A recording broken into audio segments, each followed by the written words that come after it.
Rokhaya Diallo est notre invitée ce soir.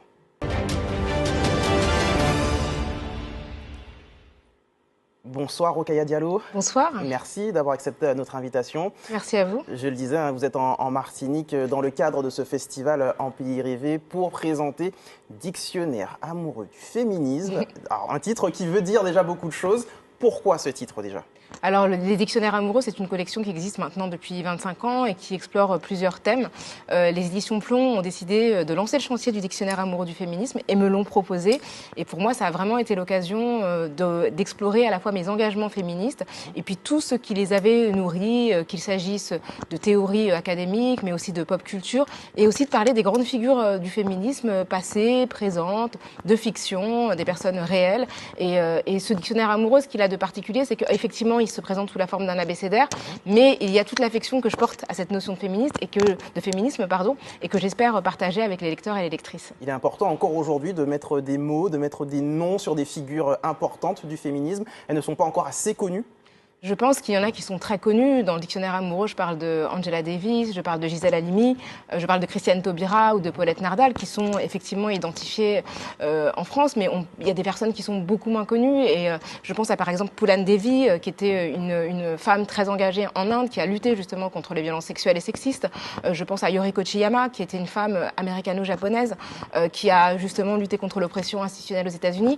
Donc il y a un mélange. Et puis après, pour moi, il y a aussi la culture populaire qui est intéressante. Donc effectivement, je parle de Janet Jackson, de Britney Spears, mais aussi de Rumiko Takahashi, qui à mes yeux est une des plus grandes autrices de manga au monde. Et il y a des personnages comme Wonder Woman, qui est pour moi aussi une figure du féminisme. On peut parfois avoir l'impression dans le débat public que féminisme est presque devenu un gros mot. Comment vous l'expliquez ? Je l'explique parce que, en fait, être féministe, ça veut dire contester les bases extrêmement solides d'une société patriarcale. Donc, nécessairement, quand on s'engage dans le féminisme, on remet en question le confort de la majorité. Et donc, l'accueil qu'on reçoit, généralement, n'est pas positif. Et jamais aucune féministe n'a été populaire, que ce soit aujourd'hui ou par le passé. Donc, je trouve que de disqualifier le terme de féminisme, c'est une manière de décourager les femmes d'investir ce champ et justement de les empêcher de se reconnaître dans une idéologie qui est pourtant une idéologie d'égalité. Et le féminisme, c'est l'inclusion et c'est la possibilité pour les femmes et pour les hommes de vivre ensemble sereinement. Et pour ce festival En Pays Rêvé, vous avez répondu à l'appel d'une autre grande femme, Victor Laszlo. Donc pendant plusieurs jours, vous allez à la rencontre finalement des lecteurs, c'est ça? Tout à fait, et plusieurs rencontres. Déjà hier soir, c'était le lancement du festival. On a fait une première rencontre avec tous les autres auteurs et les autres autrices des lecteurs martiniquais, qui certains nous ont découverts, d'autres nous connaissaient déjà. Et puis effectivement, on va faire aussi pas mal de rencontres en milieu scolaire.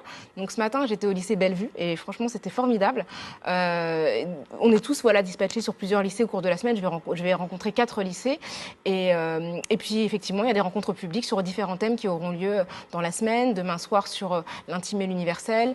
Jeudi sur l'hommage aux femmes noires. Donc c'est vraiment des thématiques assez larges. Un programme à retrouver au complet sur Internet, ne vous inquiétez pas. Une dernière question, Rokhaya Diallo. Je profite de votre présence sur notre plateau pour évoquer aussi la question du racisme.